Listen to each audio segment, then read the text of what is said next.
স্বামীর অনুমতি ছাড়া স্ত্রী যদি 3টি কাজ করেন তাহলে কি জাহান্নামে যাবেন আপনি? আর এটা আমার কথা না তো, রাগ করে কোনো লাভ নাই। মা বোন প্লিজ রাগ করবেন না, আপনাদের কল্যাণের জন্য কথা বলছি। দীর্ঘ বছর ধরে আমি আল্লাহর এই কথাগুলো বলে যাচ্ছি। কেন? আমার প্রয়োজনে? নো, নেভার, আপনাদের কল্যাণে। এইটা আপনারা শেয়ার করে দিবেন, আপনার পাশের কি ঘরের কি বোনকে বলে দিবেন, মোবাইলে শেয়ার করে দিবেন। কারণ হচ্ছে আমরা হয়তো এই ভুলগুলো করে যাচ্ছি, আমরা বুঝতে পারছি না, অথচ এই ভুলটা করলে আপনি জাহান্নামে যাবেন।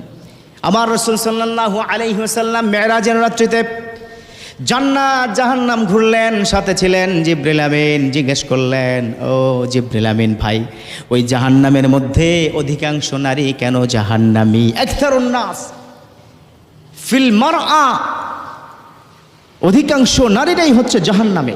কেন? তারা কেন জাহান্নামে? তখন হযরত জিবরিল আমিন বললেন, ও নবী, তারা স্বামীর অবাধ্য ছিল।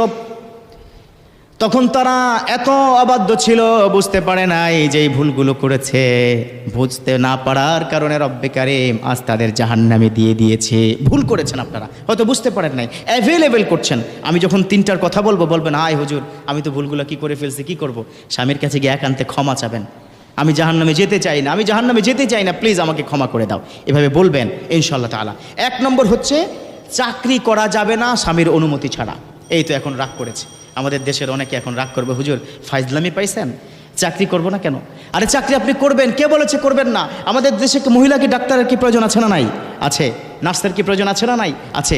অনেক মহিলা গাইনিক বিশেষজ্ঞ যারা এদেশের লক্ষ লক্ষ মহিলাদের উপকার করে। সিজার হচ্ছে, মহিলা অনেক রোগ আছে, তারাই তো ট্রিটমেন্ট করবে।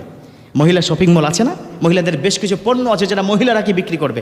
তবে সেক্ষেত্রে শর্ত হলো পর্দার সহিত। মনে রাখতে হবে 4টি বিষয় যদি মানে নারীরা জান্নাতে যাবে। এটা আমার কথা নয়, এটা আমার রাসূল বলেছেন। আরবা আমাল আল্লাহু দাখালা ফিল জান্নাহ, আল্লাহ তাদেরকে জান্নাত দান করবেন 4টি কাজ করলে। এর মধ্যে একটা মোস্ট ইম্পর্টেন্ট হচ্ছে পর্দা করা। আপনি চাকরি করেন, কোনো অসুবিধা নাই, স্বামীর অনুমতি নিয়ে পর্দার সহিত আপনারা কি চাকরি করবেন, পারবেন তো? স্বামীর অনুমতি ছাড়া যদি চাকরি করা হয়, এই তো অনেকে খুশি হয়ে গেছেন যে আমার স্বামী তো, আমার স্ত্রী তো এভাবে কি চাকরি করে, আজকে গিয়ে সাইজ করবো। খবরদার, বাজে কথা বলবেন না। তাকে কি বুঝাবেন, দেখো তুমি চাকরি করো, I have no objection about this matter, but আমার পারমিশন নিবা। Without permission me you never do something in this world. পৃথিবীর মধ্যে আমার অনুমতি ছাড়া তুমি এই ধরনের কোনো কাজ করতে পারবা না। পারবেন তো ইনশাআল্লাহ তাআলা? 1।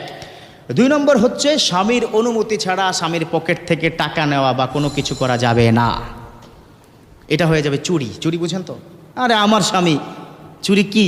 আমার স্বামীর পকেট থেকে আমি নিয়েছি, কার কি? না না না, মিলকুল মাল, এটার কথা বলা হয়েছে। শরীয়ত বলেছে যে যেটার মালিক, এখানেই শেষ নয়। যুবক বন্ধুরা, তোমরা তোমার স্ত্রীর যে ব্যাগ থাকে না, ভ্যানিটি ব্যাগ থেকে কি তুমি কি টাকা কি নিতে পারবা না?